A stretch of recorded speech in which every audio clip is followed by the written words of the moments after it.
कृष्ण चैतन्य प्रभु नित्यानंद श्री अद्वैत गदाधर शिवसादि गौर भक्त वृंद रूप सनातन भट्ट रघुनाथ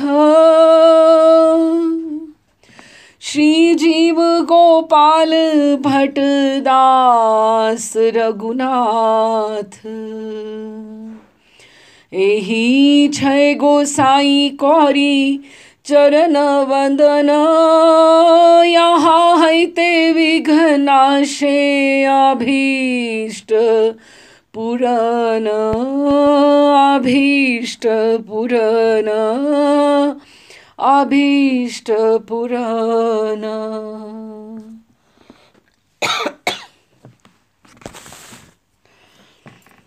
हम लोगों ने पिछली बार श्री जीव गोस्वामी पाद का पढ़ा, उनके ग्रंथों के बारे में उसकी सूची भी, और जहाँ जहाँ थोड़े थोड़े पढ़ सकते थे वहाँ पर हमने सब ग्रंथों के बारे में पढ़ा। उनके जो विशेष 2 ग्रंथ हैं, श्री गोपाल चंपू और माधव महोत्सव, और 2-3 जो बहुत सुंदर बातें थीं पिछली बार, I would like to mention again, बहुत सुंदर थी। कि एक तो ये कि भक्ति कुछ इस तरह से वो ठाकुर जी की वृत्ति है। भक्ति जो है वो ठाकुर जी की वृत्ति है, उनका स्वभाव है, उनकी शक्ति है, उनकी करुणा है, और उसको हम किसी भी योग्यता से कैसे भी हम प्राप्त नहीं कर सकते। ये या तो कोई संत, कोई कृपा दृष्टि करके, कोई आचार्य हमारे हृदय में स्थापित कर दे तो संभव है, नहीं तो अगर हम करोड़ों जन्म जैसे घूमते रहें इधर उधर हम निकलते रहें तो अदरवाइज ये संभव नहीं है। ये ठाकुर जी की कृपा से ही संभव, या आचार्य की कृपा से संभव हो सकता है कि भक्ति इतनी दुर्लभ है। और दूसरी बात जो बहुत सुंदर थी वो ये थी कि 2 साधन हैं, एक रागानुगा भक्ति और एक वैधि भक्ति। वैधि भक्ति विधान से, विधि विधान से, शास्त्रों के अनुसार हमें करनी पड़ती है, और जो रागानुगा उसके लिए हमें प्रीतिपूर्वक, हमें प्रिया जी के अनुगत्य में हमें रागा अनुगा उसके हिसाब से हमें करनी होती है। उसमें प्रेम करना, कोई शर्तों के ऊपर, unconditional love towards Krishna and Radha Rani, और उसके लिए कोई स्कूल जाने की ज़रूरत नहीं है, और उसके लिए कुछ हमें समझने की ऐसी ज़रूरत नहीं है। ठीक है, धीरे धीरे उपासना पद्धति के बारे में हम समझें, सब बातें सही हैं, लेकिन ये रागानुगा भक्ति और वैधि भक्ति, वो विधि निषेध से जो भक्ति है वो वैधि भक्ति है। अच्छा जी, और तीसरी बात ये थी कि भक्ति को बढ़ाने के लिए 2 साधन जो हैं अति आवश्यक हैं, एक बाहरी साधन और एक आंतरिक साधन। तो हम एकदम से अंतर साधन, हम बिगिनर जो है, कोई भी बिगिनर वो अंतर साधन से नहीं शुरू कर सकता भक्ति, इट्स वेरी डिफिकल्ट। भक्ति जो है वो बाहरी साधन से ही प्रारंभ होती है कि आप मंदिर गए, आपको संग मिला, आपने कथा श्रवण की, आपने सत्संग सुना, संकीर्तन अटेंड किया, धीरे धीरे धीरे धीरे उत्सव दर्शन किए।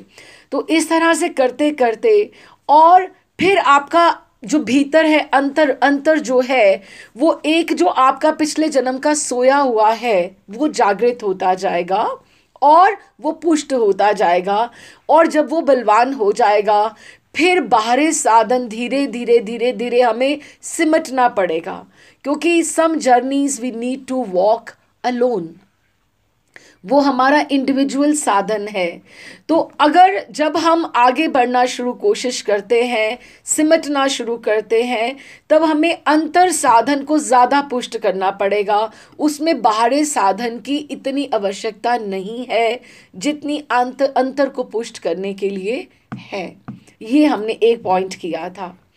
और एक बड़ा क्रूशियल बात करी थी मैंने, और I got some feedback also on that, कि हमें भक्ति उधार की नहीं करनी चाहिए, कि हम सुनते जाएं और हम भजन, जैसे वो बात क्या रहती कि कोई इंसान ये सोचता है कि सारा दिन घर में भजन लग रहे हैं तो हम भक्ति कर रहे हैं। वो भक्ति हमारी भक्ति नहीं है, वो हमारे हृदय से आवाज़ नहीं उठी है। हमारी भक्ति हमारे साथ है। जो हम माला जप करेंगे बैठकर, वो हमारी भक्ति होगी। सारा दिन टीवी लगाकर आप संस्कार चैनल या आस्था चैनल में आप बीसियों कथा देख लो, उसको आप भक्ति नहीं कह सकते हो। लेकिन एट द सेम टाइम भक्ति शुरू होती श्रवण से ही है। वो उद्धार की भक्ति है कि अगर जैसे सपोज हितम ऋषि बहुत सुंदर गान करते हैं, हमने उनको सुना, हमारा हृदय द्रवित हुआ, तो वो उनका अपना तप है, उनकी अपनी साधना है कि वो सुनकर हमारा हृदय द्रवित हुआ। लेकिन अगर हम उस भाव को संभाल कर उसको अकेले बैठकर हम आगे उसका मंथन करेंगे तो हमारी भक्ति प्रारंभ होगी। शुरू वो श्रवण से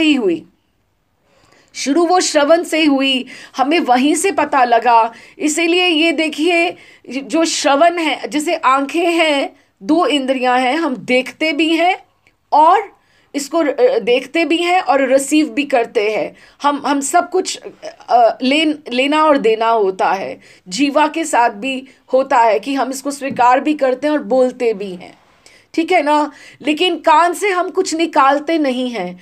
कान ठाकुर जी ने इस तरह से श्रवण उस तरह से ये इंद्रियां 2 दी हैं। उन्होंने भी देख के दी है कि कौन सी इंद्री की ज़्यादा आवश्यकता है, किसकी कम आवश्यकता है।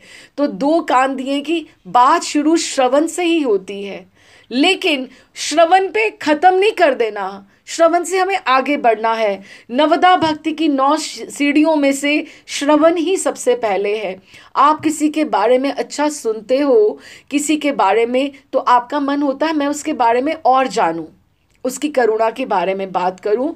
तो है वो भक्ति उधार की, लेकिन वो ऐसे ही है जैसे किसी का प्रज्वलित दिया है और आपका दिया बुझा हुआ है।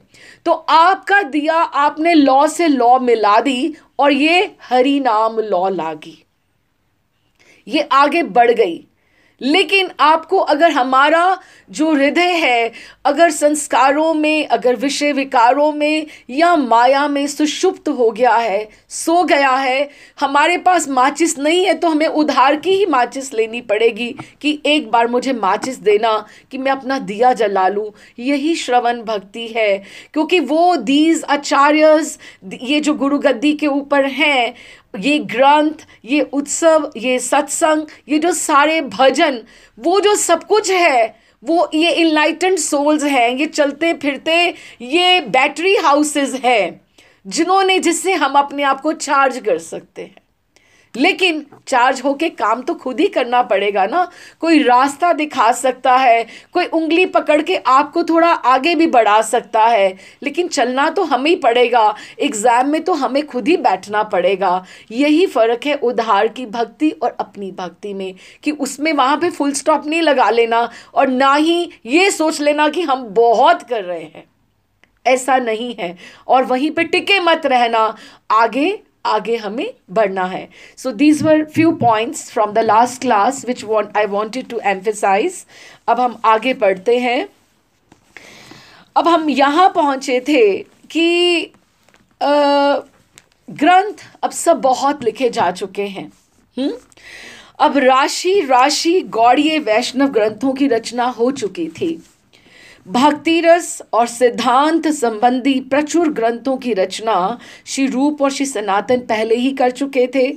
दार्शनिक सिद्धांत संबंधी जिन ग्रंथों की कमी थी वह जीव गोस्वामी ने पूरी कर दी। ही बैलेंस्ड आउट। उनको लगा कि ओके, ये वाला अगर पक्ष अगर स्पर्श नहीं हुआ तो मुझे इस पे कुछ और इसके ऊपर लिखने दो। तो उन्होंने वहां पे देख देख के जहां पर हुआ उन्होंने सब बैलेंस आउट किया। पर चरित्र ग्रंथों की अभी भी कमी थी, चरित्र नहीं लिखे गए थे। चरित्र उस समय, इसीलिए अगर हमें थोड़ा सा अभी हमें कंफ्यूजन होता है, वो भक्त के बारे में ये नहीं बात पता, भक्तों के बारे में हमें बहुत बातें नहीं पता। क्यों? क्योंकि भक्त जब खुद आए उन्होंने तो ठाकुर की बात करी, वो अपनी बात थोड़ा लिखते। इसीलिए नाभाजी, प्रियादास जी ने बहुत कुछ वो लिख कर गए। नाभाजी की जो भक्त माल है उन्होंने बहुत कुछ लिख कर गए। लेकिन फिर भी चरित्र ग्रंथ इस समय के जो चरित्र बड़े बड़े हो चुके हैं, सबसे बड़े कौन हो गए हैं? श्रीमन महाप्रभु। सबसे बड़ी बात, महाप्रभु के ऊपर रूप सनातन प्रभु ने कुछ नहीं लिखा इस तरह से डायरेक्टली, क्योंकि वो तो सिद्धांत की बात कर रहे हैं या रसलीला की बात करें, ब्रिज तत्व की। तो दार्शनिक सिद्धांत संबंधी जिन ग्रंथों की वो बात थी जीव गोस्वामी ने पूरी कर दी, लेकिन चरित्र ग्रंथों की अभी भी कमी थी। स्वरूप दामोदर और मुरारी गुप्त ने महाप्रभु के चरित्र से संबंधित घटनाओं को सूत्र रूप में लिख रखा था, जैसे एक लिस्ट, नोट्स बना लिए होते हैं। मुरारी गुप्ता ने एक डायरी में लिखा हुआ था और वो वही लिख सकता था जो उड़ीसा में ऑल दोज ईयर्स जो वहाँ उनके पास रहा हो। आप ये नहीं कह सकते कि वो लिख दे जो वृंदावन में बैठा हो, क्योंकि उसको इतनी सूक्ष्म तरह से उसने वहाँ पे तो वो स्टडी नहीं ना कर रहा कि वो वहाँ पर क्या हो रहा है। तो इन्होंने लिख दिया था, क्योंकि स्वरूप दामोदर तो हमेशा उनके साथ रहे और मुरारी गुप्त भी। ये ग्रंथ स्वरूप दामोदर और मुरारी गुप्त के कड़चा के नाम से प्रसिद्ध थे कि ये डायरी में नोट्स की तरह थे। अब इसको आप पब्लिकली आप नहीं कर सकते थे, पर ये संस्कृत में थे और इतने संक्षिप्त थे कि दे वर सो मच ब्रीफ, इतने छोटे थे कि उसमें डिटेल में नोट्स थे, वो डिटेल में उसमें नहीं थी कि सर्वसाधारण को इनके द्वारा तृप्ति होना संभव नहीं था। महाप्रभु के एक अंतरंग भक्त श्री नरहरि सरकार ठाकुर ने भाषा में उनके एक सरस चरित्र की आवश्यकता का विशेष रूप से अनुभव किया था नरहरि सरकार ने, और तो उन्होंने और उसके लिखे जाने की भविष्यवाणी इन शब्दों में की थी कि ऐसा होगा कि लिखा जाएगा। नरहरि सरकार ने लिखा था, क्या लिखा था कि गौर लीला दर्शने इच्छा बौड़ होए मने, कि बहुत मन है कि गौर की लीला का बहुत विस्तार से बात हो। भाषाए लिखाए सब राखी, कि लिखा जाए भाषा में। मुइया अति अधम, कि मैं बहुत अधम हूँ, लिखिते ना जाने क्रम। अब हर कोई तो नहीं लिख सकता, खैर उनकी दैन्यता भी है। लिखिते ना जाने क्रम केमिन कौरिया ताहा लिखी, कि किस तरह से लिखा जाता है। एक ग्रंथ लिखे वेजे एखनो जन्मे नाई से, जन्मिते विलंब आछे बहु। भाषाए रचना होइले बुझिबे लोक सकले, कबे वांछा पूरा बेन पहू। ये सब बंगाली में लिखा है, मैं इसका हिंदी में ट्रांसलेशन पढ़ती हूँ। अब देखिए, जैसे श्रीमद् भागवतम है, उसमें दशम स्कंद में हमें ठाकुर जी की लीला का चित्रण मिलता है, या हम लोग द्वारिका मथुरा की लीला का पता लगता है ना, और रामायण है तो राम जी की पता लगता है। तो इस तरह का एक एपिक, इस तरह से एक ऐसा ग्रंथ चैतन्य महाप्रभु के बारे में लिखा जाना बाकी था। तो उन्होंने लिखा है कि गौर लीला के दर्शन कर इच्छा होती है उसे भाषा में लिखकर रख दूं, पर मैं अधम, लिखने का क्रम मुझे आता नहीं है, कैसे लिखूं, और जो लिखेगा उसका तो अभी तक जन्म भी नहीं हुआ है और उसके प्रकट होने में भी विलंब है।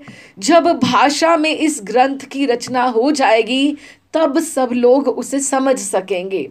हा नाथ, हा हरि, कब ये मेरी वांछा पूर्ण होगी कि मेरे जीवन काल में ये संभव हो भी पाएगा कि नहीं। इस तरह से नरहरि सरकार की वांछा की पूर्ति का समय भी अब आ गया। कैसे? जो वृंदावन दास ठाकुर थे, उन्होंने चैतन्य मंगल नामक ग्रंथ की रचना की। चैतन्य मंगल नाम की रचना की। इसका बंगला भाषा में आदि चरित ग्रंथ के रूप में सम्मान हुआ। हाँ, और कृष्ण लीला पर जिस प्रकार श्रीमद् भागवत सर्वश्रेष्ठ ग्रंथ है, ठाकुर जी की लीला पर श्रीमद् भागवत बोला जाए, तो उसी प्रकार चैतन्य लीला के ऊपर ये एक श्रेष्ठ ग्रंथ के रूप में पूजा जाने लगा। अब जहाँ मुझे हल्का हल्का याद पड़ता है, ये श्रीवास जी की शायद उनकी छोटी सी नारायणी थी, भतीजी थी, या उनकी कुछ इस तरह से थी, तो उनके ये पुत्र हैं वृंदावन दास ठाकुर, जिन्होंने चैतन्य मंगल लिखा है। तो उसी प्रकार ये श्रेष्ठ इससे पूछा जाने लगा। इसलिए श्री जीव आदि वृंदावन के प्रमुख, उन्होंने इसको नाम दे दिया चैतन्य भागवत, कि जिसको ठाकुर जी की लीला के बारे में सब समझना है। अब रूप सनातन जैसे उनको पढ़ना है कुछ, तो वो तो वृंदावन रहे या रामकेली में रहे, उन्हें नवदीप की लीला का क्या ज्ञान, उतना तो विस्तार से नहीं है, तो वो चैतन्य भागवत या आने वाले सब पढ़ सकते हैं। उसी प्रकार लोचन दास ने चैतन्य मंगल नामक का एक और ग्रंथ लिखा, लेकिन उसका उतना आदर नहीं हुआ जितना पहले वृंदावन दास ठाकुर चैतन्य भागवत का हुआ। पर चैतन्य भागवत में चैतन्य महाप्रभु की अंत्य लीला का वर्णन नहीं था। अब वैसे भी अगर मैं आपको सच में बताऊं, तो जो नवाह, जैसे रामायण के सप्ताह होते हैं, रामायण का सप्ताह किया जाता है अनुष्ठानिक। अब 7 दिन में आप कितना कवर कर लेंगे? पहले तो 2 बार सिटिंग्स हुआ करती थी, बहुत कुछ कवर हो जाता था। अभी एक ही बार सिटिंग होती है। नहीं तो भागवत का सुबह 3 घंटा, शाम को 3 घंटा बचपन से हम सुनते आए थे, लेकिन अभी एक ही सिटिंग होती है। फिर रामायण का नवाह होता है और चैतन्य चरितामृत का भी नवाह होता है। 9 दिन में भी चैतन्य चरितामृत में आप कैसे आप उसको डिवाइड कर पाओगे? हम कितने दिनों से गोस्वामी ग्रंथों को हम पढ़ते जा रहे हैं, चरित्रों को, आप एक एक कैरेक्टर को आप कहाँ कहाँ जस्टिफाई कर पाएंगे? लेकिन ये संभव नहीं था। और अंत्य लीला, जो महाप्रभु की जो गंभीरा लीला है, उसको अंत्य लीला बोलते हैं। जो वो वहाँ पर प्रचार के बाद जो वहाँ पर 18 वर्ष नीलाचल में ही रहे, शिभूति कृष्ण महाराज जी कहते थे कि उनका बहुत विस्तार से बताने का उल्लेख ही नहीं है, कोई भी नहीं बताता, अनलेस एंड अनटिल हम लोग खुद ये ग्रंथ पढ़ें अंत्य लीला के। लेकिन पहले वो लिखे जाएंगे तो ही तो पढ़ पाएंगे। चैतन्य भागवत में तो अंत्य लीला का उन पिछले 10-12 वर्षों का तो कुछ वर्णन ही नहीं था। वो बिगनिंग के ईयर्स थे, संन्यास से पहले, और ये सब था वहाँ पर। तो पर चैतन्य भागवत में चैतन्य महाप्रभु की अनंत लीला का वर्णन ही नहीं था, क्योंकि एक तो ये महाप्रभु का अवतार जो है भक्त अवतार, ये प्रच्छन्न अवतार है। एकदम से आप ओपनली हर एक को पता भी नहीं है। धीरे धीरे जैसे प्रचार होता जाएगा, सब बहुत सुंदर रीति से होगा। महाप्रभु का नाम, ये भविष्यवाणी है कि घर घर गली गली कूचे कूचे में महामंत्र सुनाई देगा। महाप्रभु खुद बोल कर गए हैं, ये सब होगा, बहुत सुंदर रीति से होगा। लेकिन अभी तो बहुत ऐसा एरियाज है जहाँ पर चैतन्य महाप्रभु को वो नहीं समझते कि ये भगवान का स्वरूप है। और एक तो ये प्रच्छन्न अवतार है, क्योंकि ये भक्त अवतार हुआ उनका। और ये जो अंत्य लीला का जो वर्णन था, वो बहुत करुणा के रूप से था, जहाँ वो राधा रानी के भाव से ठाकुर जी को वो स्मरण करते थे और रोते थे विरहा में। अब किसी के अब आप करुणा की बातें और ये सब इतनी अधिक इतना वो आप कितना ओपनली सब बातें कर सकते हैं इस तरह से। और ये बातें लेकिन भक्तों को असह्य हो रही थी कि जो इसके योग्य हैं, जो पात्र हैं, कम से कम उन्हें तो ये लिटरेचर मिलना चाहिए कि वो आने वाले समय में चैतन्य महाप्रभु की अंत्य लीला का उनको पता लगे कि हुआ क्या था, नीलाचल में क्या था, जगन्नाथपुरी धाम में कैसे उनकी, इसीलिए उसको गंभीरा लीला बोला जाता है। गंभीरा, जो गंभीर है, और वो हर कोई उस बात को नहीं समझ सकता है। ये कोई कृपा पात्र ही है जो उस बात का आस्वादन कर सकता है, इसीलिए उसको ओपनली कहा भी नहीं जाता है। तो उन्होंने सबने मिलकर अभी कृष्णदास कविराज गोस्वामी को कहा कि आप चैतन्य महाप्रभु की शेष लीला, जो ये अंत्य लीला है, आप उसका वर्णन करने का आग्रह किया कि आप कीजिए। कृष्णदास उस समय इतने वृद्ध थे और सब तरह से वो इस कार्य के लिए उपयुक्त तो बहुत थे, और शरीर से लाचार भी थे। अवृद्ध आफ्टर 70s, क्षमता शरीर की 70-80s अब होना, और ये 90 वर्ष के थे उस समय कृष्णदास कविराज, जब उनके सामने ये प्रपोजल, ये अवसर आया, जब उनको सब लोग कह रहे हैं। पर वे सभी वैष्णवों के प्रेम पूर्ण आग्रह की अवहेलना ना कर सके। श्री जीव गोस्वामी पाद, श्री गोपाल भट्ट गोस्वामी, श्री लोकनाथ गोस्वामी और श्री भूगर्भ गोस्वामी का आशीर्वाद लेकर वो इस पुनीत कार्य में जुट गए कि चलो मैं शुरू करता हूँ, शुभारंभ करता हूँ, ठाकुर निभाएंगे। और कई वर्षों के लगातार परिश्रम के पश्चात सन 1581 में उन्होंने श्री चैतन्य चरितामृत का ग्रंथ का विश्राम किया। इस ग्रंथ को बंगला साहित्य में वही स्थान प्राप्त है जो हिंदी में श्री रामचरितमानस को प्राप्त है, श्री चैतन्य चरितामृत को।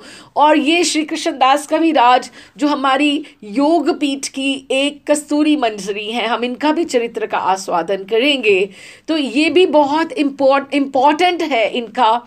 और जब हम इनका कैरेक्टर पढ़ेंगे, चरित्र की बात करेंगे, तो हम चैतन्य चरितामृत लिखते लिखते उन्हें किस तरह का श्रम हुआ, किस तरह से उन्होंने प्रॉब्लम्स फेस करी, क्योंकि इतने वृद्ध होने को, तो उसको हम विस्तार से तब बात करेंगे। अभी हमने इनको इस तरह से उन्होंने ये बताया कि 90 वर्ष की आयु में उन्होंने ये किया।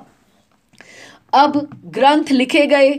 गौड़ीय गोस्वामी गण ने वेद, वेदांत, श्रुति, स्मृति, पुराण आदि शास्त्रों का ये विशाल समुद्र, इतने का मंथन करके, जैसे ये एक अमृत निकालना होता है, ये अमृत निकल रहे हैं ये सब ग्रंथ, ये निष्कासन हुआ, मीन्स ये इस्टेब्लिश हो रहे हैं।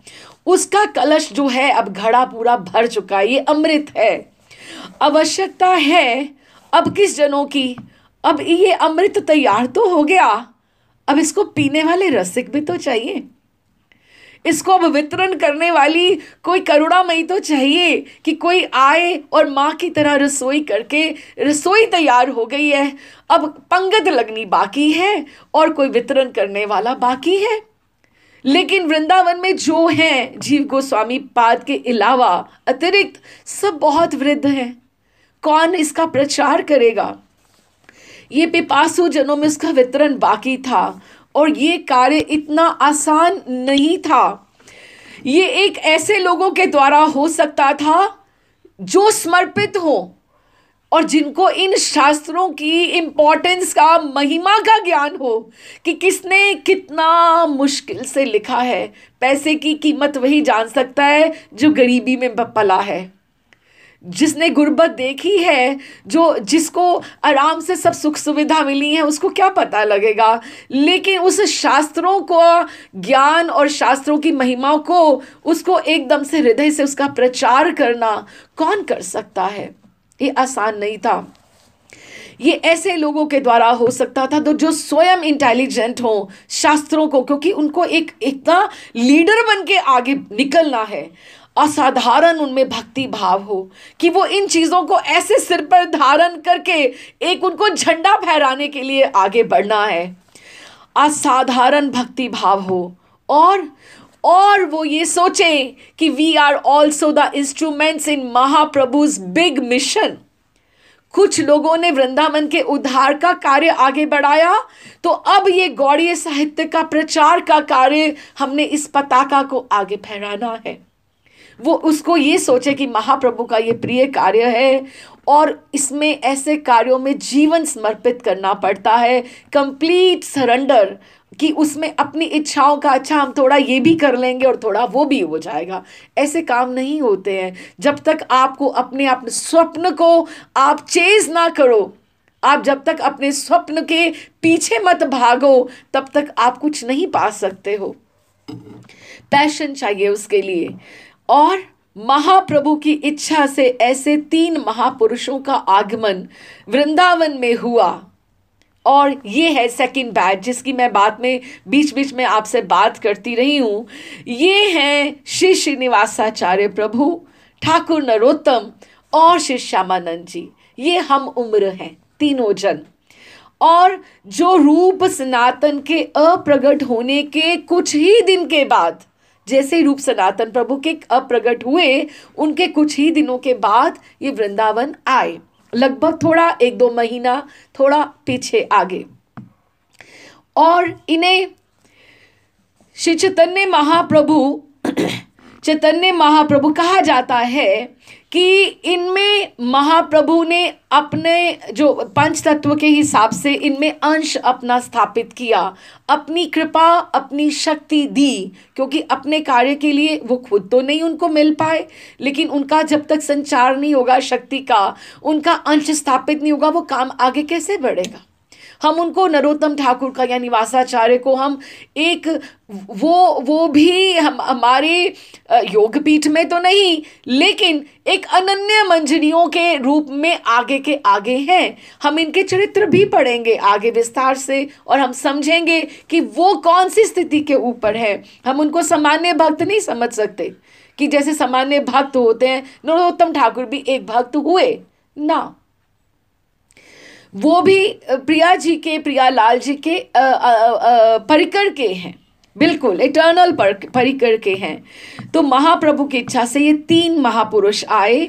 इनमें से जो निवासाचार्य जी थे उनमें कहा जाता है श्री चैतन्य महाप्रभु का अंश था, जिन्होंने गोपाल भट्ट जी से दीक्षा प्राप्त की। इसीलिए उन्होंने उनको पट्टा भेजा था कि अपने अंश को कि अगर तुम दीक्षा दोगे, तो यही बात थी, हम निवासाचार्य जी के कैरेक्टर में पढ़ेंगे कि अपना पट्टा देने का, कि एक गुरु के रूप में वो बात गौण ना हो कि मेरे पट्टे पे बैठ के मुझे ही उन्होंने दीक्षा दी, क्योंकि वो उनके अंश हैं। गोपाल भट्ट जी महाप्रभु के अंश नहीं हैं, लेकिन निवासाचार्य जी जो उनके शिष्य हुए वो महाप्रभु की शक्ति का संचार उनमें है। ठीक है। उसके बाद जो नित्यानंद है वो कौन? नित्यानंद का अंश किसमें है? नरोत्तम ठाकुर में है। नरोत्तम ठाकुर में नित्यानंद का अंश है। और अद्वैताचार्य का श्यामानंद प्रभु में कहा जाता है। प्रेम विलास में भी लिखा गया है, नित्यानंद छिले जय नरोत्तम होइला सई। नित्यानंद का नरोत्तम में, श्री चैतन्य होइला श्रीनिवास, श्रीनिवास में श्री चैतन्य का, श्री अद्वैत जार कोय श्यामानंद ही तिहो हम इन तीनों का कैरेक्टर विस्तार से पढ़ेंगे बाद में। एछे होइला तीने प्रकाश, ये 3 सितारे जो हैं अब ये कार्य को आगे बढ़ाने के लिए वृंदावन में आए हैं। अब थोड़ा इनका, क्योंकि इन्होंने कार्य आगे बढ़ना है, क्योंकि जीव गोस्वामी पाद का ये संकल्प था कि इतने ग्रंथ हैं, अब इनका क्या होगा, ये अमृत है, अब इसका आगे वितरण होना चाहिए। तो ये उनके कैरेक्टर में हम ये तीनों, वैसे ये तीनों के चरित्र में ये सब बातें आने वाली हैं, लेकिन हम इसको संक्षिप्त में थोड़ा ब्रीफ में हम पढ़ते हुए, क्योंकि जीव गोस्वामी पाद से संबंधित हैं। श्रीनिवासाचार्य जो थे वो बंगाल के काटोया नगर के निकट छाकंदी ग्राम में चैतन्य दास के पुत्र थे। महाप्रभु के आशीर्वाद से उनकी पत्नी श्री लक्ष्मी प्रिया के गर्भ से उनका जन्म हुआ था। सन 1518 में महाप्रभु के ही समान वो चंपक गौर अंग कांति और भुवन मोहन मूर्ति थी, और उन्हीं के समान उनका कृष्ण प्रेम था। ये 14-15 वर्ष की आयु में नीलाचल गए और महाप्रभु के दर्शन करने, क्योंकि बंगाल में थे, उनको था मन में कि मैं उनके दर्शन करूं, लेकिन मार्ग में ही थे, 14-15 साल के थे, मार्ग में ही थे जब महाप्रभु का अंतर्ध्यान हो गया। और ये शोक में और मृत प्रायावस्था में, हा गौर हरि, हा गौर सुंदर, हा चैतन्य महाप्रभु, ये एकदम से मृत प्रायावस्था में इन्होंने नीलाचल में महाप्रभु के अभिन्न क्लेवर जो पंच तत्व में गदाधर पंडित हैं उनकी शरण ली। वहां जब पहुंचे तो आप सोचो कि मिलने जा रहे हैं ठाकुर जी के दर्शन करने के लिए, लेकिन पता लगे कि ठाकुर जी का तो अंतर ध्यान हो गया है, ठाकुर जी जगन्नाथ जी में विलीन हो गए हैं, लेकिन गदाधर पंडित वहां पर थे। तो इन्होंने गदाधर पंडित की शरण ली और गदाधर पंडित के पास श्रीमद् भागवत का अध्ययन करना चाहा, क्योंकि गदाधर पंडित महाप्रभु को श्रीमद् भागवत सुनाया करते थे। लेकिन उनके जो गदाधर पंडित जी के पास जो भागवत था वो इतना वो अध्ययन कर कर के वो सुनाते रहे महाप्रभु को कि वो उनके आंसुओं के जल से उसके अक्षर लगभग मिट ही चुके थे। वो वृद्ध भी हो गए थे और कह रहे थे कि मुझसे ये पढ़ा भी नहीं जा रहा कि क्या लिखा हुआ है, उसके अक्षर उनके अश्रु जल से मिट चुके थे। तो उनकी आज्ञा से श्रीनिवास भागवत की दूसरी प्रति लेने श्रीखंड की एक प्रति उनके पास भी है, एक कॉपी तुम्हें वहां भी मिल जाएगी, किसी ने लिख रखी है।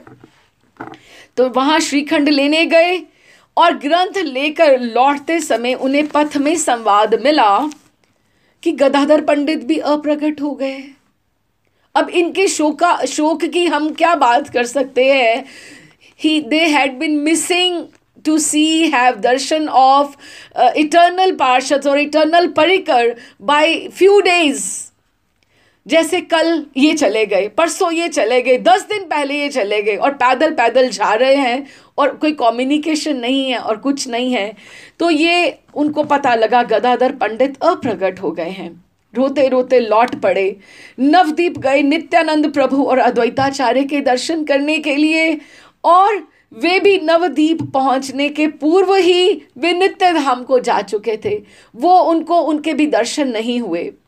उन्होंने नवदीप में चैतन्य महाप्रभु की पत्नी विष्णु प्रिया, शांतिपुर में अद्वैताचार्य जी की पत्नी सीता देवी और खड़दे से नित्यानंद की पत्नी जानवी ठाकुरानी के दर्शन किए। सबने अपने अपने प्रबोध वाक्यों से उन्हें सांत्वना दी। आप सोचिए 15, 16, 17 ये उम्र के हैं, तो ये जैसे मिल रहे हैं, विस्तार से हम बाद में पढ़ेंगे। लेकिन उन्होंने उन्मत्त प्रेम विहल, जहाँ उन्होंने इतनी सुना कि ये अंतर्ध्यान हो गए, वो अंतर्ध्यान हो गए, ये सुनते सुनते उन्मत्त की तरह पद यात्रा करते हुए वे वृंदावन के लिए चल पड़े कि वृंदावन चलता हूँ, वहाँ तो रूप सनातन मिलेंगे या वहाँ पर सब हमें दर्शन होंगे, वहाँ सनातन और रूप आदि के दर्शन की हृदय में साध लेकर। पर उनकी साध क्या ठाकुर ने पूरी करनी थी।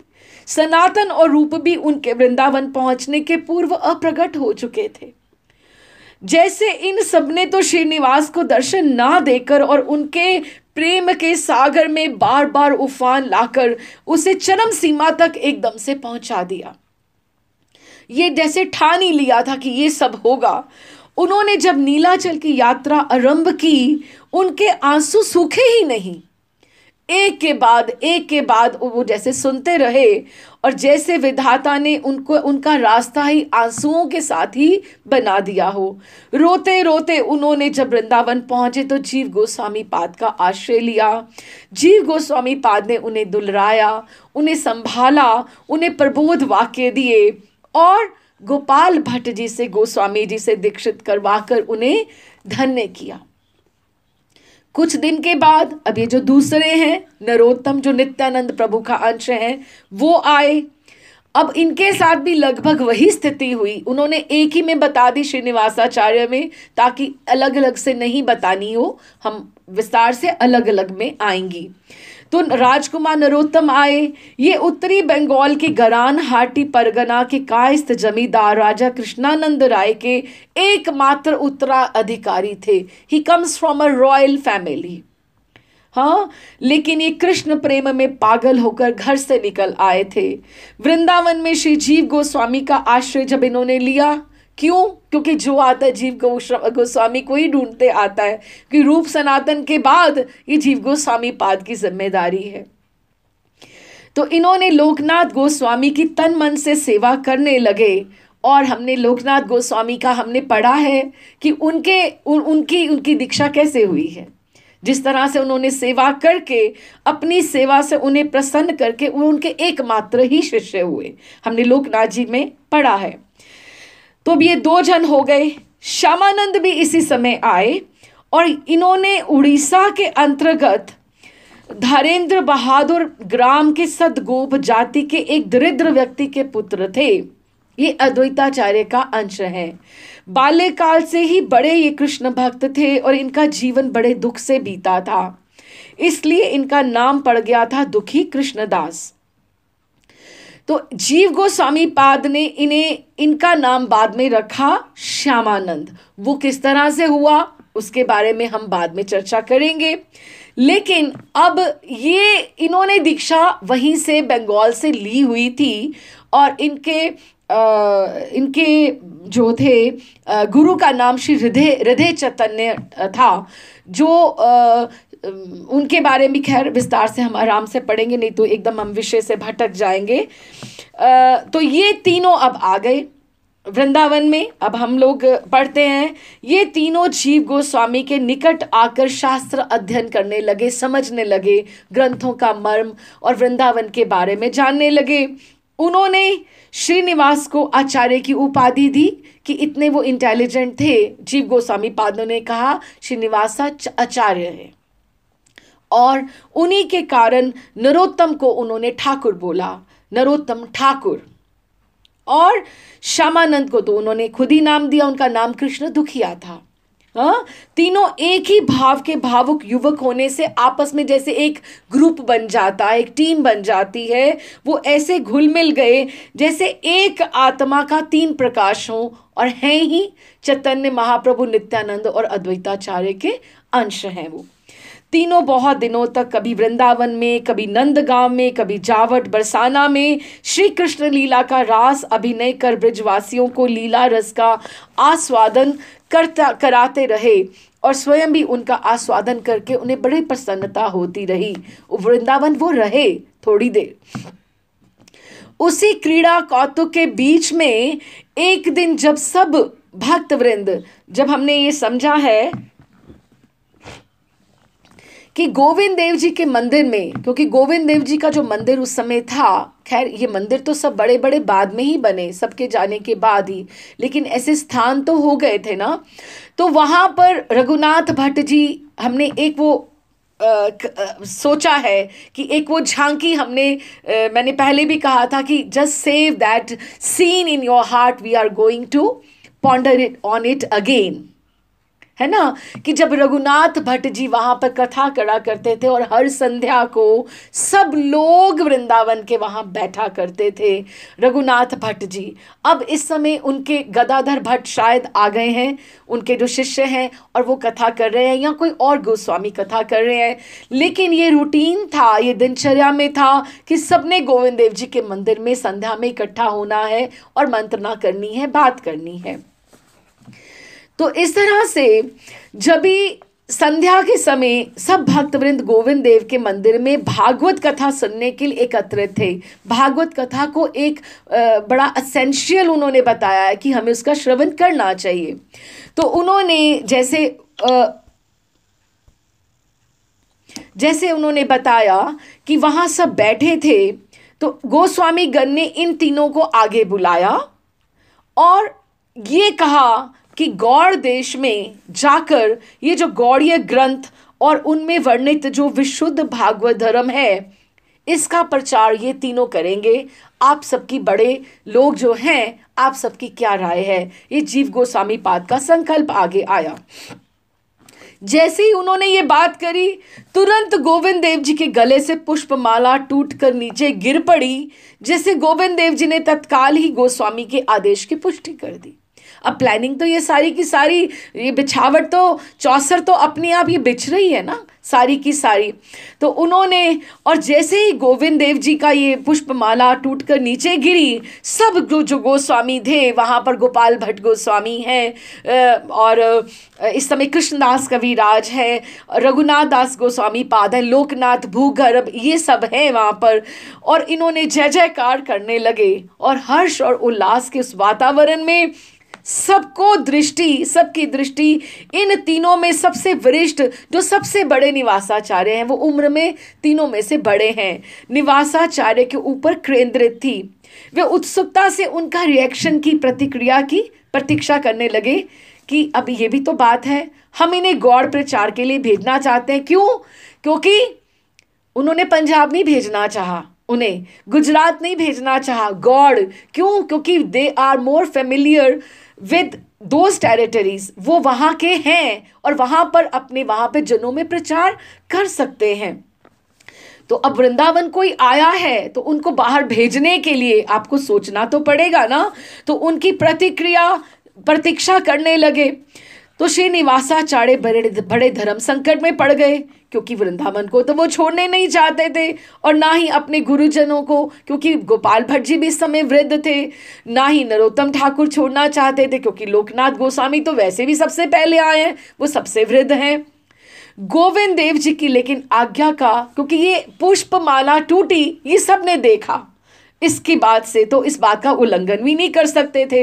उन्होंने सबको गुरुजन समझ के कि जैसे आप सब आज्ञा करें, क्योंकि उन्हें गुरु भाव से उनको मानते थे, तो उनको ऐसे उनको कहना पड़ा। ये पूरी की पूरी ये जो योजना थी, इसके पीछे हाथ जीव गोस्वामी पाद का था। वे अपने मनोरथ सफल होते देखकर बहुत प्रसन्न हुए और इन तीनों को ग्रंथ राशि के साथ गौड़ भेजने की व्यवस्था करने लगे। अभी ग्रंथ सारे जुटने लगे एक स्थान के ऊपर। रघुनाथ दास गोस्वामी पाद अपना ग्रंथ, ये ग्रंथ लिखना और उसको किसी के हाथ में समर्पित करना, जैसे अपना हृदय ही निकाल के दूसरे को दे देना कि तुम इसको ले जाओ, क्योंकि एक सिंगल कॉपी है। आप इस बात को ये समझना कि इतना मेहनत से कुछ लिखा, लेकिन सबको नजर आ रहा है ना कि रूप सनातन चले गए, हमने भी तो वहां प्रयाण करना है, हमारी भी तो निकुंज लीला में प्रवेश होना है, हमारे बाद इन ग्रंथों का क्या। ये जीव गोस्वामी पाद योजना बना रहे हैं। तो एक एक अपने घर से, जैसे कोई एक इतना बड़ा कार्य है, अपने अपने ग्रंथ ला ला के जीव गोस्वामी पाद को ये कलश भर रहा है, ये कलश भर रहा है, ये सारे के सारे। तो उन्होंने इन तीनों को ग्रंथ राशि के साथ गौड़ भेजने की व्यवस्था दिन तय हो गया। उन्होंने अपने भक्तों की सहायता से, शिष्यों की सहायता से राजधानी से राजपत्र मंगवाया कि उनको जैसे ट्रैवल करना होता है आगे, और जिसमें इन लोगों के ग्रंथों के साथ वृंदावन से झाड़ी खंड होकर जाजपुर जाने की राज आज्ञा थी, क्योंकि आप ऐसे भी ट्रैवल नहीं कर सकते सामान के साथ एक जगह से दूसरी। तो उन्होंने राज आज्ञा, 2 बैलगाड़ियों की व्यवस्था की गई, एक श्रीनिवास, नरोत्तम और श्यामानंद के लिए बैठने के लिए बैलगाड़ी, और तो कोई साधन है नहीं है, और एक केवल ग्रंथ रखने के लिए। अब हम ये सीन को हृदय में आंकेंगे। ये सीन एक बहुत बड़ा एक दृश्य है, एक झांकी है कि जिस तरह से 2 बैलगाड़ी की हुई है और एक बैलगाड़ी ग्रंथों से भरी पड़ी है। कैसे? उसमें बस 10 अस्त्रधारी प्रहरियों की व्यवस्था की गई, 10 सैनिकों की व्यवस्था की गई जो उनके साथ जाएंगे। रूप, सनातन, जीव आदि के ग्रंथ, जीव गोस्वामी पाद ने जो अपने भी ग्रंथ जो लिख दिए थे, जो गुम हुए, जो जीर्ण शीर्ण हुए, वो बाद में इनके जाने के पश्चात हुए। जो नहीं मिले वो बाद में मिले, लेकिन जो वहां उधर चले गए वो सिक्योर हो गए, वो सुरक्षित रहे। तो उन्होंने 10 अस्त्रधारी प्रहरियों की व्यवस्था की उनके साथ जो जाएंगे, और रूप, सनातन, जीव आदि के ग्रंथों को यत्न पूर्वक बांध कर, और ग्रंथ भी कैसे ग्रंथ हैं? तालपत्र हैं, वो तालपत्र हैं, पत्तों के पुलंदे हैं, वो 500 साल पहले। हम सबकी पीड़ा का, सबके समर्पण का और सबकी योजनाओं का हम कहाँ तक आदर सम्मान करेंगे कि एक एक ग्रंथ को एक एक कपड़े में बांध कर ये उसके ऊपर ये लिखा जा रहा है, ये मुक्ता चरित्र जा रहा है, ये विदग्ध माधव जा रहा है। जैसे एक एक पुलिंदा है, ये चैतन्य चरितामृत जा रहा है, जो 90 वर्ष की आयु में कृष्णदास कविराज ने अपने पूरे जीवन का सार उसमें भर दिया था। जैसे सबकी ये आप मानिए सबकी प्रॉपर्टीज हैं और उनका उत्तराधिकारी ये आज 3 बनकर आगे जा रहे हैं। तो उन्होंने बहुत बड़े बांध कर, एक एक ग्रंथ को बांध कर उन संदूकों में सजाया।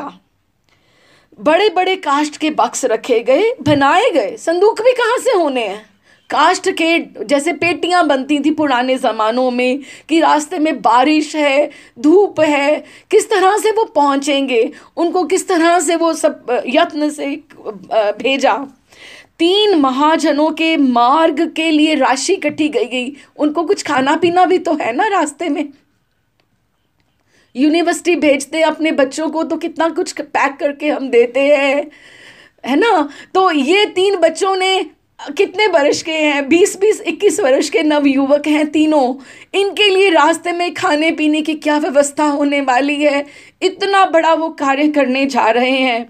तो इन्होंने मार्ग में व्यय के लिए आवश्यक धनराशि स्वीकार की गई। किसने उसका बंदोबस्त किया, किसने सहयोग किया, वो अलग बात है। जानने की तिथि निश्चय की गई और एक तिथि निश्चय की गई कि अग्रहण मास की शुक्ला पंचमी को सब लोग ये वहाँ से प्रयाण करेंगे, जब सब इकट्ठा हो गया है। उस दिन कहाँ से? फिर गोविंद देव जी के मंदिर के आगे से, क्योंकि उनकी आज्ञा वहाँ से हुई। वहाँ से मथुरा का रास्ता सीधा निकलता है बाहर की तरफ। गोविंद देव जी के मंदिर के सामने चलिए हम भी इन ग्रंथों के साथ, उनके साथ यात्रा करते हैं। थोड़ी देर तक हम इन ग्रंथों के साथ पैदल चलते हैं। 2 बैलगाड़ियां आकर वहाँ पर रुकी हैं और ग्रंथों के संदूकों को एक गाड़ी पर यत्नपूर्वक चढ़ाया गया। लकड़ी है, भारी है, उसमें तालपत्र हैं, ग्रंथ हैं, भारी है, चढ़ाया गया। दूसरे पर श्रीनिवास, नरोत्तम और श्यामानंद को बैठना था, पर उन्हें विदा करने पूरा का पूरा वृंदावन आया है। श्री जीव गोस्वामी पाद, गोपाल भट्ट जी, लोकनाथ, भूगर्भ राघव पंडित, यादवाचार्य, परमानंद भट्टाचार्य, मधु पंडित। अब आप देखिए ये सारे वृद्ध जन हैं जिनकी आशा, जो उम्मीद लगी है इन 3 युवकों से, 3 भक्तों से है, वैष्णवों से।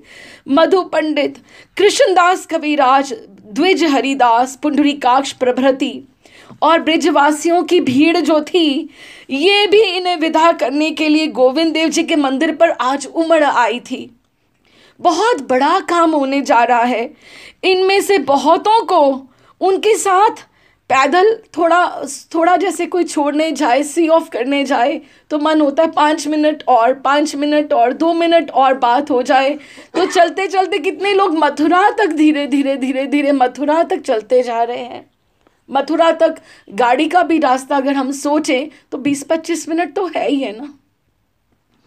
तो पैदल पैदल सब जा रहे हैं। इसलिए श्रीनिवास, नरोत्तम और श्यामानंद भी गोविंद देव जी को उन्होंने दंडवत प्रणाम करके वो पैदल ही मथुरा की ओर चले। क्यों? क्योंकि जब सब आचार्य लोग उनके साथ थोड़ी थोड़ी दूर तक चल रहे हैं तो वो कैसे चलेंगे, कैसे वो बैठेंगे। नरोत्तम ठाकुर ने अपने गुरु को अंतिम प्रणाम किया।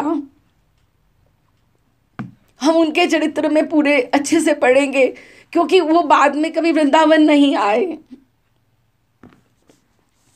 और निवासाचार्य जी ने बाद में वृंदावन आए, लेकिन गोपाल भट्ट जी के दर्शन उन्हें हुए या नहीं हुए नहीं पता, क्योंकि उन्होंने भी उन्हें प्रणाम किया।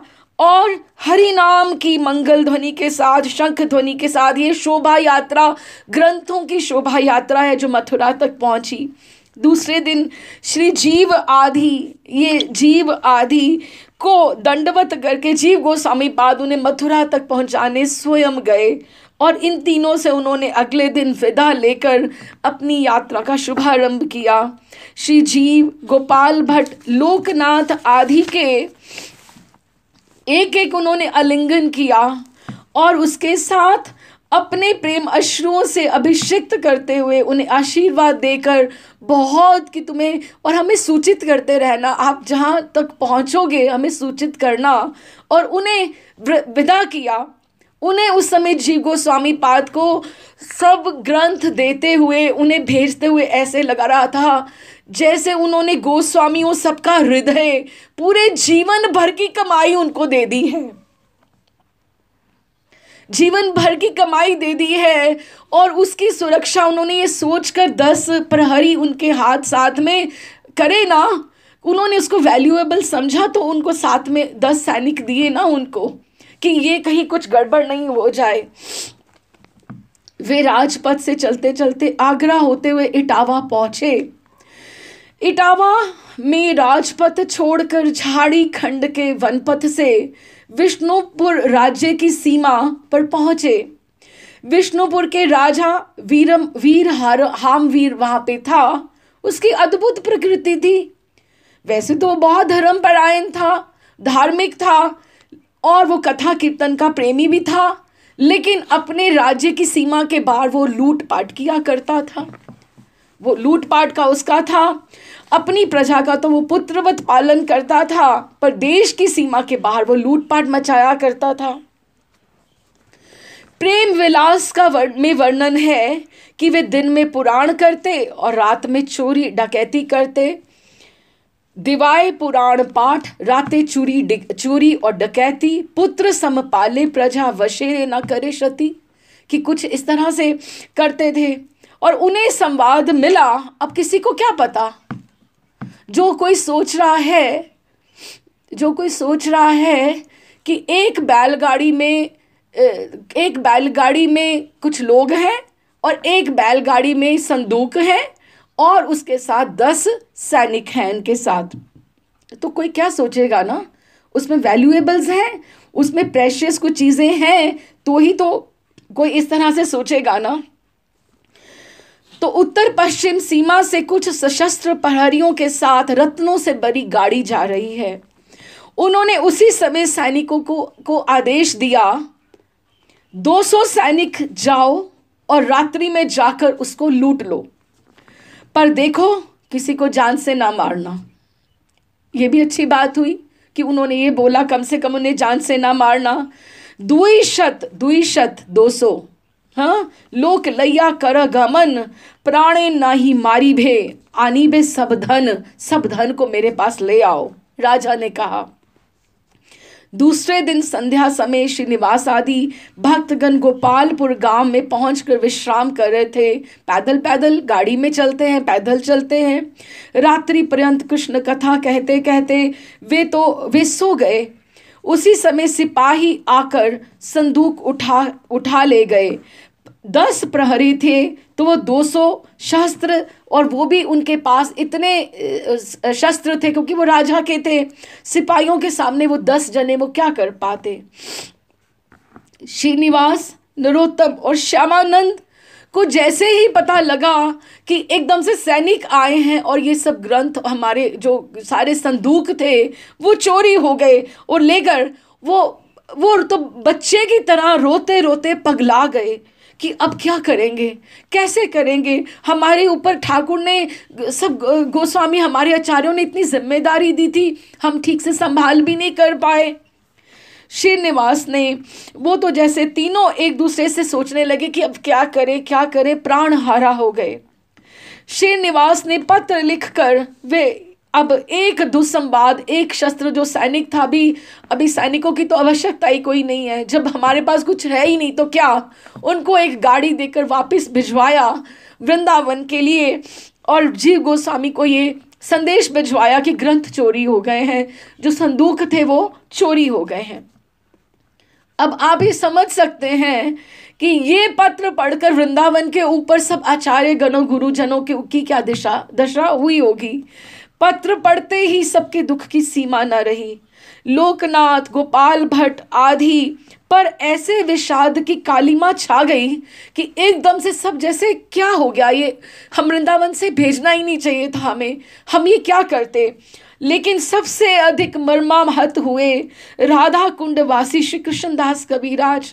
वो रो रो कर तो पगला गए कि मेरे से ठाकुर ने इतनी वृद्धावस्था में ऐसी सेवा ली, लेकिन अब इसका क्या। एक ही कॉपी थी ना, एक ही प्रति थी, उसके अलावा तो कुछ और था भी नहीं उनके पास।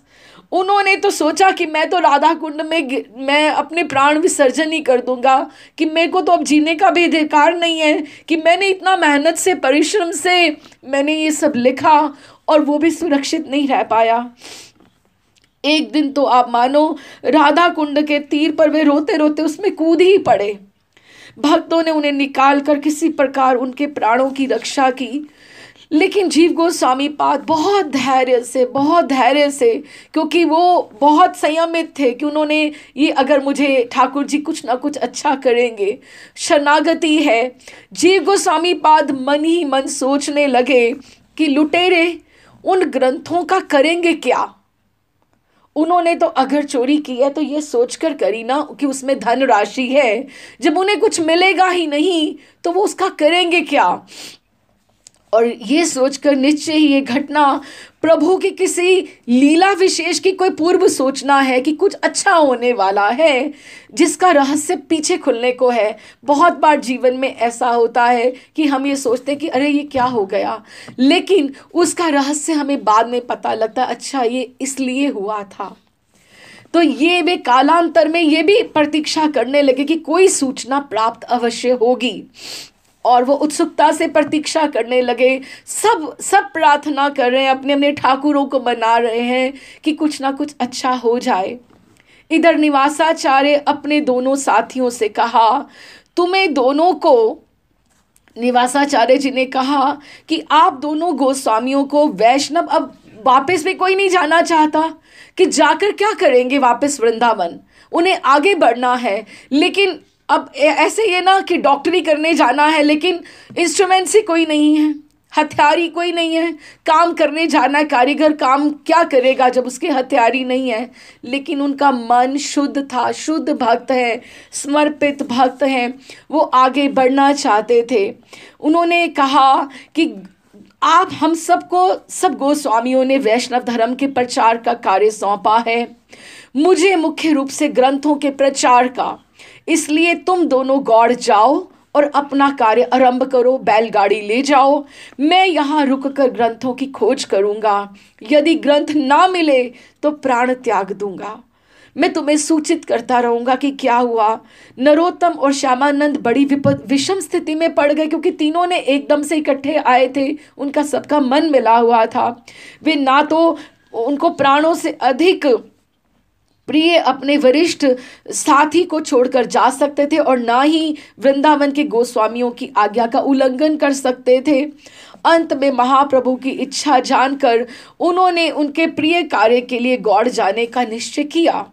श्री निवासाचार्य प्रभु को वहीं छोड़कर उन्होंने उनके चरणों में प्रणाम कर रोते रोते गौड़ के लिए प्रस्थान किया।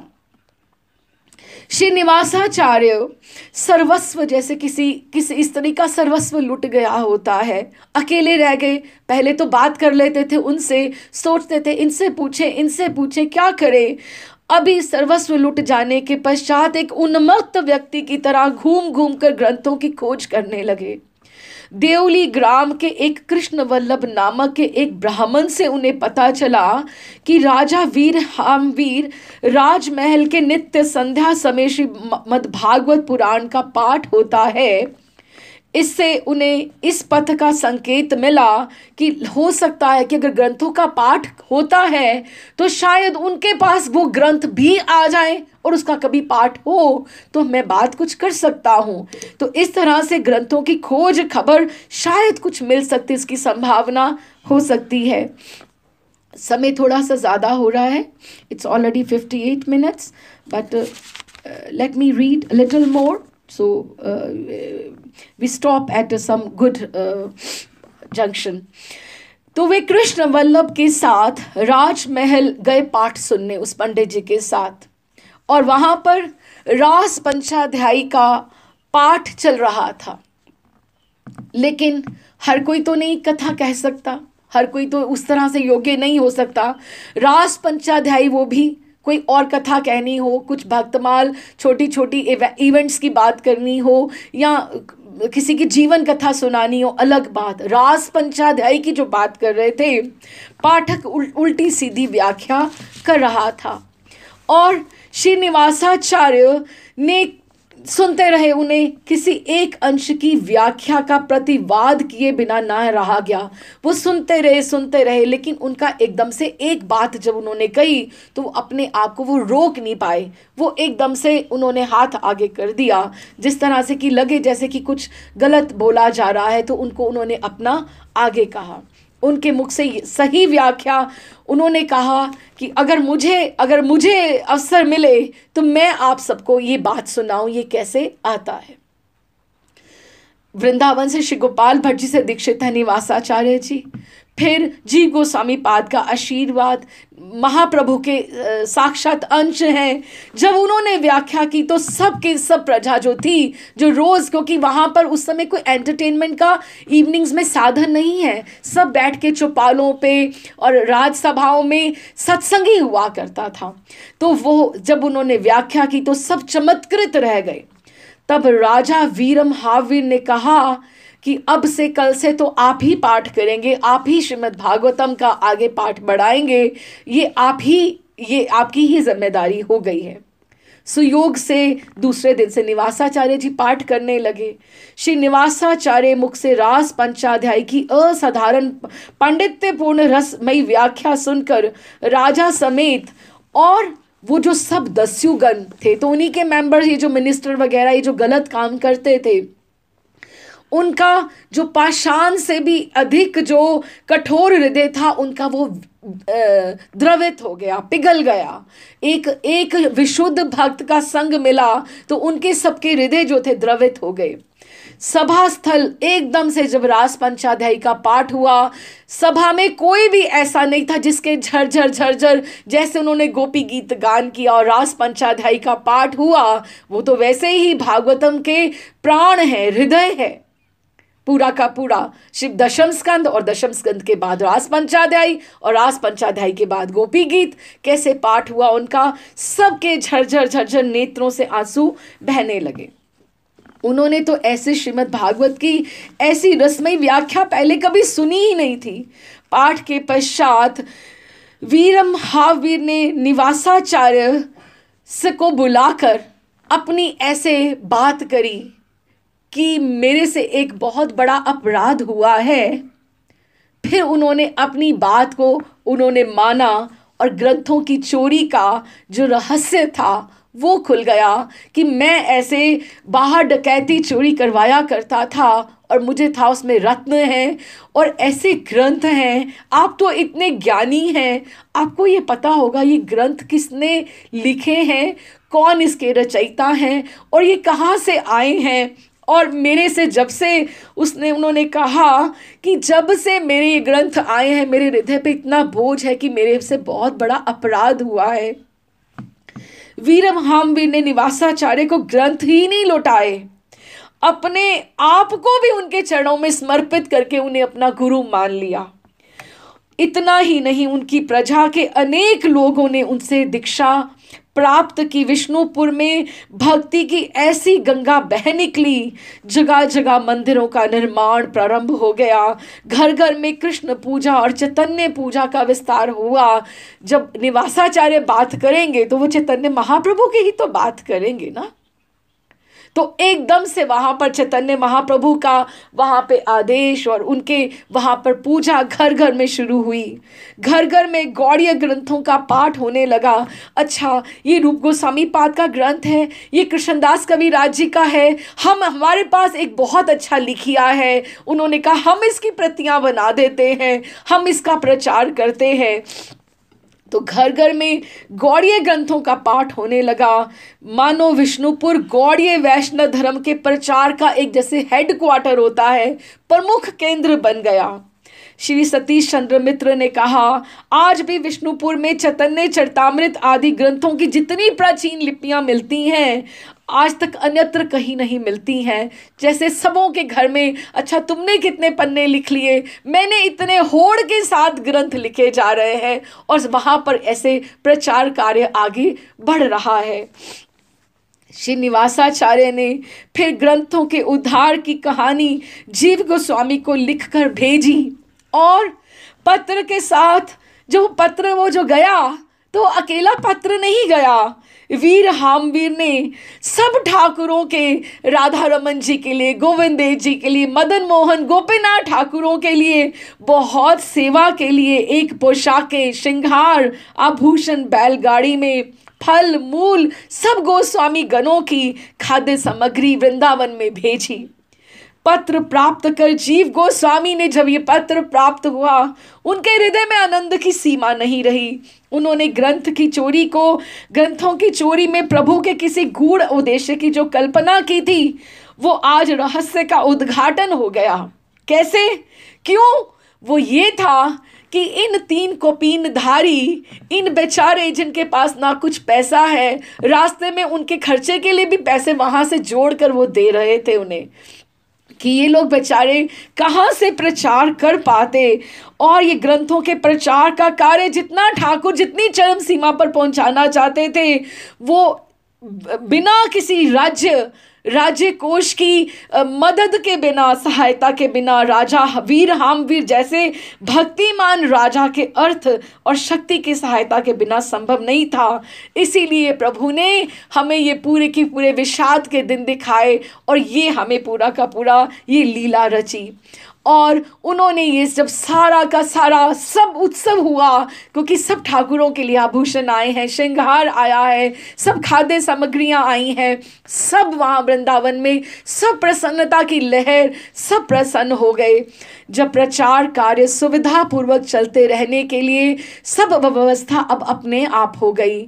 श्रीनिवास अब राजगुरु से सम्मानित होकर ग्रंथ लेकर गौड़ देश में वो याजी ग्राम पहुँचे, और उन्होंने राजगुरु रूप में उन्हें अर्थ की अब कोई कमी नहीं थी। उनकी अध्यक्षता में खेतरी में एक विराट उत्सव मनाया गया। खेतरी में नरोत्तम ठाकुर को वो खुद बताने गए कि अब ये इस तरह से हुआ है। श्यामानंद जी को खबर पहुंचाई गई। नरोत्तम ठाकुर को पूरा का पूरा बंगाल, बिहार, उड़ीसा और मणिपुर तक सबके भक्तों ने उसमें योगदान दिया। इसके पश्चात संगठित हो और सुव्यवस्थित रूप से सारा कार्य चलने लगा। श्रीनिवास, नरोत्तम और श्यामानंद ने गांव गांव में प्रचार कर गौड़ से लेकर नीलाचल तक और पूर्व में मणिपुर तक सारे प्रदेश को नव धर्म का प्रचार कर भक्ति में जैसे गंगा बह गई, एकदम से भक्ति में सब बह रहे हैं। गौड़, असम और मणिपुर को नरोत्तम ने विशेष रूप से अपने प्रचार को ही क्षेत्र बनाया, और उड़ीसा को श्यामानंद ने प्रचार का संचालन करते रहे, और वृंदावन से जीव गोस्वामी को सब सूचना आती रही। ये हम जीव गोस्वामी पाद का ही चरित्र का चिंतन कर रहे हैं, क्योंकि वहाँ से वो they are all reporting to their headquarter Vrindavan to Jiva Goswami पाद। उनके अनुगत्य में ये सारा काम हो रहा है। उनके साथ हर बार उनका पत्र व्यवहार होता। जो नए नए ग्रंथ, कितनी कॉपीज लिखी गई, कितनी प्रतियां हो गई, कितना आगे तुमने प्रतिलिपि को सुरक्षित रखा है ना, कितना प्रचार हो रहा है, कितनी दीक्षाएं आगे हो रही हैं, ये सारी बातें जीव गोस्वामी पाद को उनको बात होती। और वो जो भी ग्रंथ लिखते उसको अनुमोदन के लिए, उसके ऊपर स्टैंप लगवाने के लिए कि देखो ठीक है ना, हमने भी ये ग्रंथ लिखे हैं, वो जीव गोस्वामी पाद के पास जाते। स्वीकृति के बिना उसकी बात आगे नहीं बढ़ती। उनकी स्वीकृति प्राप्त करने पर या उनके आदेश अनुसार ग्रंथों को संशोधित जहाँ जहाँ कमियाँ होती आप पूरा कर दीजिए, उनका प्रचार किया जाता। जो भी उत्सव होते, अनुष्ठान आदि होते, उनकी सूचना तक उन्हें भेजी जाती, उनका आवाहन किया जाता। लेकिन जीव गोस्वामी पाद अखंड ब्रिजवासी रहे, वो नीलाचल तक नहीं गए, वो वृंदावन से निकले ही नहीं, जब से आए वृंदावन के होकर ही रह गए। जो भी सब होता तो उन्हें हर परिस्थिति और मार्गदर्शन के लिए उनसे प्रार्थना की जाती, उनका मार्गदर्शन के लिए मांगा जाता। वृंदावन की दूरी और अपनी व्यस्तता के कारण श्रीनिवास, नरोत्तम और श्यामानंद बार बार वृंदावन उनका जाना संभव नहीं था। फिर भी श्रीनिवासाचार्य 2 बार और श्यामानंद 1 बार वृंदावन जा सके, नरोत्तम ठाकुर नहीं वापस वृंदावन जा सके। महाप्रभु का अब ये जो शेष कार्य है, अब हम जीव गोस्वामी पाद के चरित्र को यहीं प्रणाम करते हुए, नमन करते हुए और इनके तिरोभाव की तरफ बढ़ रहे हैं। इनका जो पूरा का पूरे कार्य था, ग्रंथों का, पूरा साहित्य का, अर्चा विग्रहों का, इन्होंने विल लिखी अपनी पूरी की पूरी, वो मथुरा शोध संस्थान में है। पूरा सब कुछ करके ऑर्गेनाइज वे से सब करके सब वृद्ध आचार्य जा चुके हैं। और महाप्रभु का जो शेष कार्य जो था प्रचार का, उन्होंने उनको नरोत्तम ठाकुर, श्रीनिवासाचार्य और उनको हैंड ओवर कर दिया। तो जो रूप सनातन और जीव गोस्वामी के लिए जो छोड़ गए थे, अब ये कार्य उनका पूरा हो चुका था। और उसके साथ ही जीव गोस्वामी का जीवन काल भी पूरा हुआ। सन 1608 के पौष मास की शुक्ला तृतीया के दिन उनका तिरोभाव हुआ और राधा दामोदर के मंदिर के प्रांगण में उनकी समाधि रखी गई। जिस तरह से, और जब तक भारत के वैष्णव धर्म की, गौड़ीय साहित्य की, वैष्णव धर्म की विजय की पताका फहराती रहेगी, जब तक सर्व सिद्धांत सार, सर्वशास्त्र शिरोमणि श्रीमद् भागवत के भक्ति सिद्धांत दर्शनों की बातें होती रहेंगी, तब तक विश्व के आकाश पर श्री जीव गोस्वामी के उज्जवल कांति की छाया, उसका स्तंभ जो है पताका फहराती रहेगी। अब आप बताइए, जीव गोस्वामी पाद के चरित्र को कहाँ तक नमन करें और कहाँ तक समेटें। और आज तक हमने जितने पढ़ लिए, षड गोस्वामियों में से केवल मात्र भी रघुनाथ दास गोस्वामी पाद रहे हैं, जिसका हम अब अगली बार से शुभारंभ करेंगे कि कौन सा गोस्वामी कम है और कौन सा अधिक है जिन्होंने परिश्रम नहीं किया, किसमें त्याग, समर्पण और अपने कर्तव्य निष्ठता नहीं दिखाई गई। एक से बड़ा एक आलोक स्तंभ है जो हमारे गौड़ीय साहित्य और गौड़ीय साहित्य को हम कभी भी नहीं भूल सकते हैं। बोल श्री जीव गोस्वामी पाद की जय, जय जय। गौड़ीय साहित्य की जय।